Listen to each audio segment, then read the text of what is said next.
안녕하세요. 메가스터디 핫한 국어 서영우 강사입니다. 자, 이번에 준비한 TCC는요. 이제 수능이든 이제 뭐 모의고사든 얼마 남지 않은 기간에서 또 여름방학 이제 거의 시작을 했죠. 그러한 시점에서 과연 국어는 어떻게 공부를 해야 되는지 그것에 대해서 좀 말씀드리려고 합니다. 국어가 있잖아요. 문학 중심이다라기보다 독해 중심이죠. 독해는 근본입니다. 국어의 근본은 독해입니다. 그럼 독해를 어떻게 하느냐가 되게 고민해야 될 부분인데 아무리 해도 있잖아. 시간이 절대 줄어들지 않고 아무래도 등급이 안 오르는 학생들 같은 경우는 제 TCC를 잘 보시기 바랍니다. 여러분 이 독해라고 하는 부분에서 방향을 제대로 잡고 있는지를 좀 잘 생각을 한번 해보세요. 아직도 늦지 않았습니다. 이 금방 올라갑니다. 방향이 정말 중요하죠. 제가 말씀드리고 싶은 거는요. 이 독해라고 할 때 있잖아. 여러분들 그 지문이 있을 거 아니겠어요? 지문이 이렇게 있을 때 여러분들이 이렇게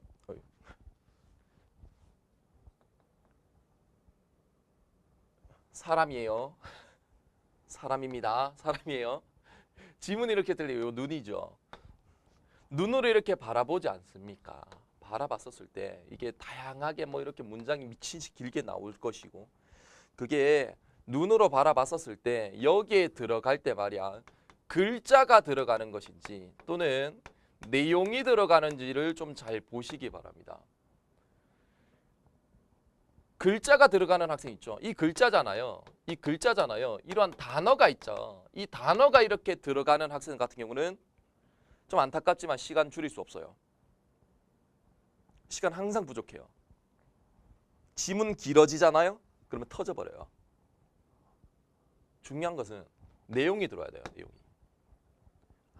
이 내용이다라고 하는 것은 바로 뭐냐면 이해를 얘기를 하는 겁니다. 그러면 일단은 기본 방향은 이거 중심으로 무조건 가야 되는 건 맞지? 근데 제 경험으로 말씀드릴게요. 학생들 있죠. 정말 글자가 글자대로 들어오는 학생들이 너무 많은 것 같아요. 이것에 대한 예시를 좀 가르쳐 드릴까? 이것에 집착하는 일단은 이것에 집착하게 되면요. 잘 들어보세요. 너무 복잡해져요. 시간 엄청 길어져요. 또 까먹어요. 왔다 갔다 해야 되니까 그럴 수밖에 없겠죠. 글을 장악하지도 못해요. 일단 이까지는 되겠어? 그 다음에 뭐에 집착을 하냐면 밑줄에 집착하게 돼요. 이해가 안 되니까 메모가 상당히 많아질 수밖에 없어요. 이거는 근본적인 방향, 종착지는요. 등급이 안 오릅니다. 제발 이런 것에 집착하지 말자고요. 우리는 내용을 이해하는 것으로 가자고요. 그러면 이것은 가서 뭡니까? 잘 들으세요. 이거는요. 글자를요. 내용으로 떠올리는 거예요. 생각이 날 때 글자가 생각나는 게 아니라 내용이 생각이 나야 돼요. 그러면 내용을 떠올린다라고 하는 거는 과연 뭘까? 내용을 떠올리는 거는요. 일단은 생각하는 거죠. 그럼 무슨 생각이냐? 생각만 하라고 해가지고 될 문제가 아니잖아요. 선생님 무슨 생각을 해야 되고 뭘 떠올려야 됩니까? 라고 물어볼 수 있잖아요. 자기만의 예시를 떠올린다든지 아니면 경험을 떠올린다든지 아니면 자신의 배경 지식을 떠올린다든지 자꾸 뭐 떠올려야 돼요. 자꾸 떠올려야 돼요. 그래서 글을 읽어 나갔을 때 딱 그 글에 딱 달라붙어서 집중력은 당연히 요구되는 것이고 딱 달라붙어서 네가 해야 되는 것은 뭐냐면 떠올리라고. 그걸 내가 보여드릴게요. 자꾸 이렇게 연습해 주셔야 돼요. 금방 됩니다. 된다고요. 자 봅시다. 제가 이거 한번 드릴게. 예를 들어서 있잖아. 뭐 이것저것 있습니다. 뭐 인과관계 등등 있는데 이거 다 됐고 단순하게 들어오자고요. 이거 한번 읽어보세요.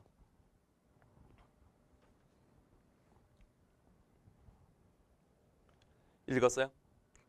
읽었지? 그러면 내가 한번 읽어볼게. 내가 읽어나가는 것을 너희는 그대로 나만 봐. 자 봐.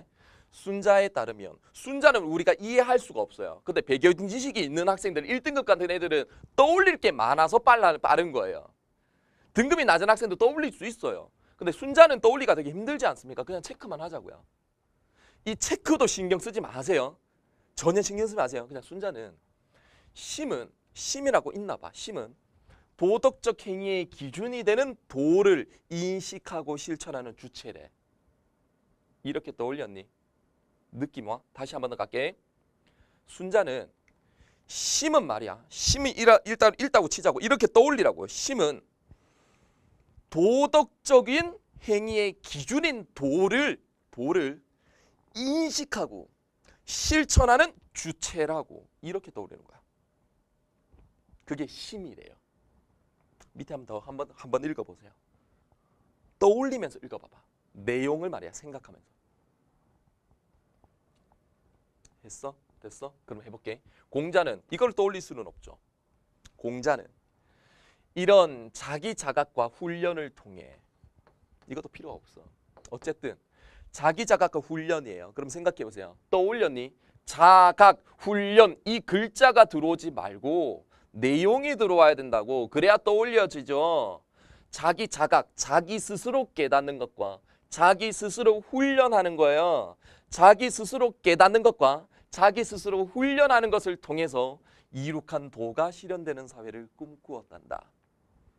그 사회는 자기 자각, 훈련, 자기 스스로 그 사회는 법제도보다는 당연히 인격이에요. 당연하죠. 왜요? 법제도는 외부에 의해서 뭔가 강조되는 법제도 떠올리라고.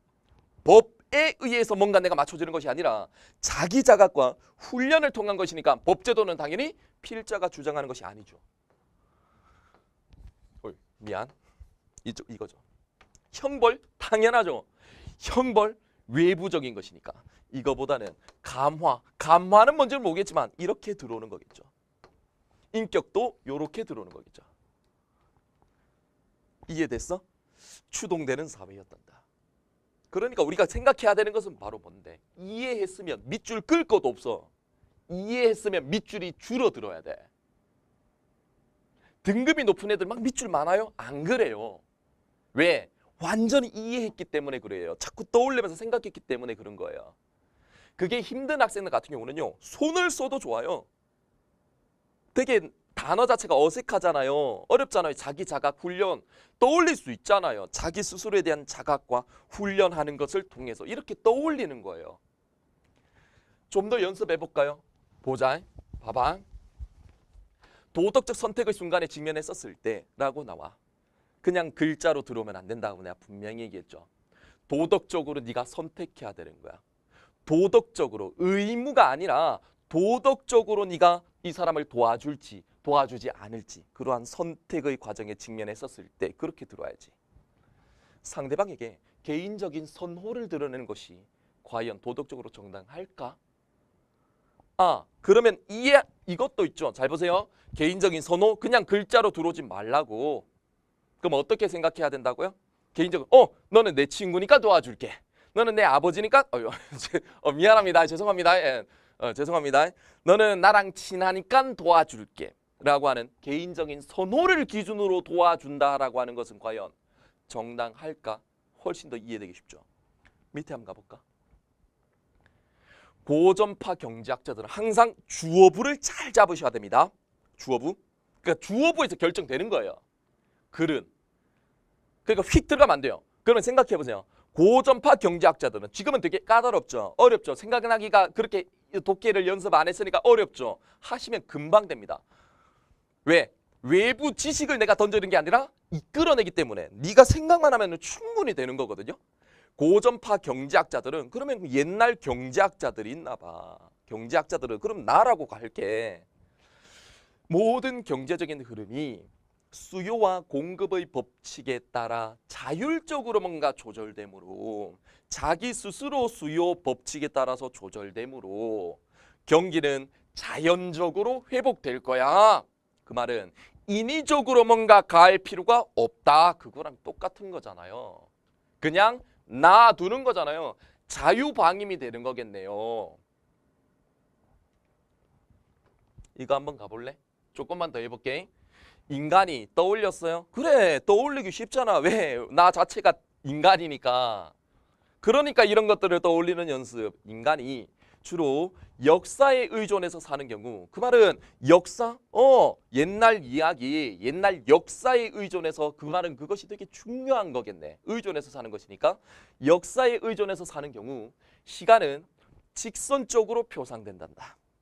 그러면 직선적 표상, 직선적 표상. 아니, 그게 아니라 역사에 의존하면 시간이 직선적으로, 곡선이 아니라 직선적으로 표상된단다. 조금만 더 이해해봐. 과거에서 현재까지 계속 이렇게 직선적이란다. 역사의 흐름은 일회적이다. 그렇지. 한번 직선적이니까 한 번 지나가면 돌아오지 않죠. 일회적이란다. 물론 이런 것들은 반박당해요. 물론 역사, 그러면 참, 이거는 글쓴이 필자가 주장 강조하는 거예요? 안 하는 거예요? 강조 안 하는 거죠. 그럼 우리는 계속 이것만 기억하시면 돼요. 물론 역사적 사건의 유형이 비슷하기 때문에 역사의 순환성도 말하는 사람이 있으나 이거는 중요한 게 아니지. 이게 중요한 게 아니에요. 이게 중요한 거예요. 역사적 사건 자체는 한 번 지나가면 결코 돌아오지 않는다. 잘 봐. 한 번 지나가면 결코 돌아오지 않는다라고 하는 것은 바로 위에 거 당기면 직선적이고 또 일회적인 거거든. 이렇게 같은 거고. 근데 한 번 더 내가 더 강조 드릴게요. 이 밑줄, 화살표 이것도 중요한 거 아니라고요. 너무 독해가 안 돼 있으면 이런 것들을 통해서 인지는 해주는 것은 괜찮아요. 그런데 마지막까지 결과적으로 갔었을 때는 이런 것들이 조금씩 줄면서 머리로 한 번에 들어와야 된다라는 것을 강조드리고자 하는 겁니다. 그러려면 가장 기본적이고 방향성은 자꾸 뭐라고? 글자로 들어오는 게 아니라 그 글자에 대한 내용과 의미를 자꾸 생각하면서 떠올려주는 게 제일 좋아요. 그래서 내가 이 손을 되게 많이 쓰는 거예요. 이건 그대로 형상화시킬 수 있는 거거든. 직선적. 되게 쉽다니까? 봐봐. 이것도 된다고요. 봐. 시계는, 시계 떠올렸니? 시계 떠올리면 되잖아. 시계는 시계. 시간의 경과를 시계 바늘의 이동 거리로 보여준다. 그래. 시간의 이동 거리, 시계 보여주는 거죠. 분침이. 이것은 시간의 경과를 공간화한, 그렇지. 공간이 변하는 것이니까 공간화한 것이죠. 그것으로 사람들은 시계를 통해서 자신의 시간을 얼마나 썼는지 혹은 낭비했는지를 눈으로 확인할 수 있는 거죠. 왜? 공간화시키는 거니까. 시각적으로 보여주는 거니까. 그래. 시간은 눈에 보이지 않는데 그것을 공간화함으로써 눈에 보이게 만드는 거구나. 시각적으로 보여주는 거구나. 보통 우리가 타인과 공유하는 시계의 시간은 항상 주어부를 잘 봐야 돼요. 시계의 그 시간이다라고 하는 것은, 그지? 생활의 편의를 위해서 구상된 객관적이고 물리적인 시간. 그래. 생활의 편의. 그래, 생각해야지. 7시까지 보자. 아니야, 6시까지 보자. 그렇게 생활의 편의. 그래, 서로 각각 따로 생각하면 안 되겠죠. 그러니까 같이 7시에 보면 7시에 만나야 되겠지. 객관적이고 또 인간이 그렇게 만들어 설정한 거니까 물리적인 시간이다. 이렇게 이해해야지.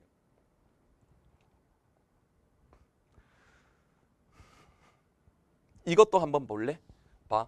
이거 과학기술 지문이잖아. 이것도 그대로 한번 보세요. 한번 읽어보세요.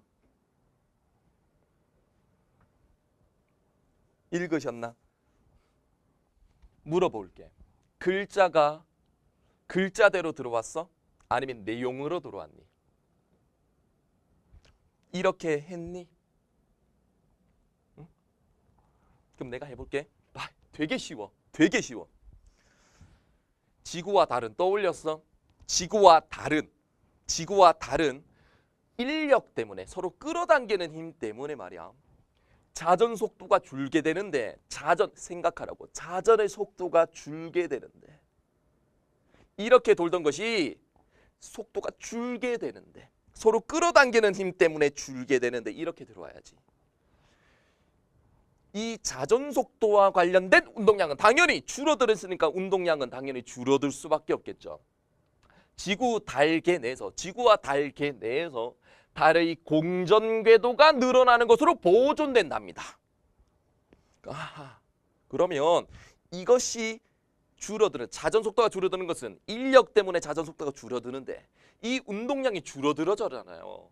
근데 운동량은 보존돼야 되잖아요. 그러니까 공전 궤도가 더 늘어나는 것으로 보존된단다. 운동량은 변함은 없겠죠. 합치면. 그러면 자전 속도가 빨라져. 빨라지면 운동량이 더 늘어났죠. 그러면 공전 궤도는 더 좁아지겠지. 이렇게. 왜냐하면 일반적으로 외부에서 작용하는 힘이 없다면 그 자체로 본다면 운동량은 보존되기 때문이다. 그래. 이게 만약에 글자로 들어와 버리면요. 어떤 현상이 발생되냐면 인력, 자전 속도가 줄게 된다. 공룡 궤도가 늘어난다. 왜 없다면 운동량은 보존된다. 이렇게 들어와 버리면 머릿속에 하나 정리 안 돼요.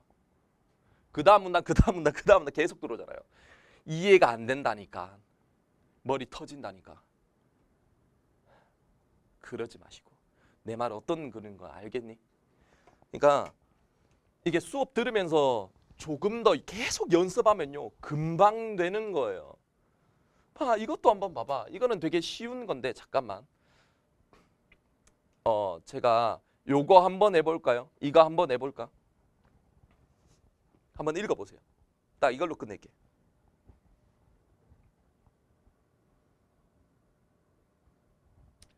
됐어? 최근에 각국의 소득 수준이 그럼 생각해야지. 소득 수준이 소득의 수준이 미국은 높고 아프리카는 적고 그 소득의 수준이 위도나 기후 등의 지리적인 조건과 밀접한 상관관계를 가진다는 통계적 증거들이 제시되었단다. 위도나 기후 등 지리적인 조건, 지리와 이 소득 수준의 상관관계를 나타내는 것이다. 제도와는 달리 지리적인 조건은 소득 수준의 영향을 받지 않죠. 왜 그럴까 얘들아? 지리적인 조건은 잘 생각해. 지리적인 조건 그 자체는 소득 수준의 영향을 안 받아요. 왜? 소득 수준이 높다라고 해가지고 지리적 위치가 변하니? 또는 기후가 변하니? 안 변하잖아. 근데 조금만 더 생각해봐. 제도와는 달리죠. 제도는 변할 수 있어요. 이거에 따라서 제도는 우리가 인간적으로 바꿀 수 있는 거잖아. 그런데 이것은 이렇게는 못 온다고요. 이 때문에 그럼 반드시 이쪽으로 가겠지. 지리적인 조건이 사람들의 건강, 생산성, 소득 수준 같은 직접적인 경로를 통해서 경제 성장에 영향을 끼친다라는 해석이 설득력을 얻게 될 수밖에 없다라는 얘기입니다. 이거는 안 되고 위치가 변하지 않으니까 이거에 따라서 이게 직접적인 경로. 그래, 직접적인 경로 이해 안 돼? 우리 지리에 그대로 기후 그대로 맞닥뜨리고 이 땅 위에 살고 있고 하는 것이니까 직접적인 경로가 될 수 있겠죠. 이렇게 생각하는 것이 가장 근본적인 독해라고 저는 생각을 합니다. 그거 말고 뭐 있냐? 어디에 밑줄 끌까? 어디에 메모할까? 그런 것들은 본질이 아니라 부차적인 거야. 이 본질적이고 가장 확실하고 이게 근본적으로 이 세상 모두가 강요하는 또는 대학 수학 능력 시험이다라고 하는 독해 능력을 검증하는 가장 근본입니다. 이게 독해가. 학 교수님이 설마 밑줄 껐니? 안 껐니? 또는 읽으면서 푸니? 안 풀어서? 그걸 검증하는 것일까요? 아니거든요. 근데 왜 근본적인 것에 집착하지 않는지를 모르겠습니다. 본질적으로 가자고. 그리고 되게 복잡하면 안 돼요. 그죠? 왜? 수업에서 정말 복잡하고 정말 막 휘황찬란하게 막 줘서 이렇게 한다라고 하더라도 그게 시험장, 극도의 시간적 압박감과 부담감 속에서 네가 그대로 네가 할 수 있겠어? 생각이 나니? 딱 글 딱 보자마자 구조는 이렇군. 이거에 대해서 이 구조는 이 구조야. 서로 상반되는 구조군. 구조 독해 끝났어. 돼? 안 돼. 그냥 우리는 시험 볼 때 무아지경이거든. 진짜 그렇잖아요. 시간 중간에 체크할 여유조차도 없이 시험을 보잖아요. 그러면 정말 단순하게 공부해야죠. 그 단순한 게 뭔데? 교수님, 출제분들이 원하시는 건 뭐? 읽고 이해하고 생각하는 거. 근데 하나하나 이렇게 말고 이것과 이것은 이렇게 영향을 주고 이렇게는 영향을 안 주니까 이건 직접적인 경로. 아, 그래서 상관관계가 있구나. 이게 다야. 다 연습하는 거야 이게. 이것도 엄청 길죠. 한 방에 다 돼요 진짜. 그러니까 이번 여름방학 때 제대로 방향 잡으시면서 네 스스로 생각하시면서 떠올리시면서 정말이지 그렇게 있잖아. 쭉쭉쭉쭉 읽어나가요. 진짜. 뭐가 중요하고 중요하지 않은지도 명확하게 구분 가능하고요. 머릿속에 그냥 그대로 내용으로 저장돼요. 아니 하나의 장면으로 저장돼 버린다. 그냥. 단어로 저장되는 게 아니라 하나의 장면으로 저장돼 버린다니까요. 그 느낌이 있어요. 그게 진짜 독해입니다. 그게 정확도와 시간 잡아내는 거예요. 선택지 보면요. 답 나와요. 그러면서 그게 연습이 충분히 되면서 있죠. 문제 먼저 풀까? 문제 먼저 읽을까? 아니면 보기를 어떻게 할까? 그래프가 났을 때 어떻게 할까? 일치형 문제를 어떻게 풀지? 거기서 이제 살짝씩 양념이 더 전략적이고 효율적인 게 들어오는 거예요. 계속 이렇게 저 또한 이것을 이런 식으로 강조하면서 수업을 하는 것이고 이것 또한 이렇게 학생들이 배우고 계속 연습해 주셨으면 좋겠습니다. 자, 말이 좀 길어진 것 같은데 어찌됐든 좀 깨닫는 학생이 많았으면 좋겠고 그런 식으로 충분한 연습하셨으면 좋겠습니다. 단어 그렇게 들어오는 게 아니라 그 단어를 떠올리면서 내용으로서 뭐 손을 쓰든 뭐 이렇게 하시든 아무 상관이 없습니다. 떠올리시면 됩니다. 자, 여기까지 갈게요. 수고하셨습니다.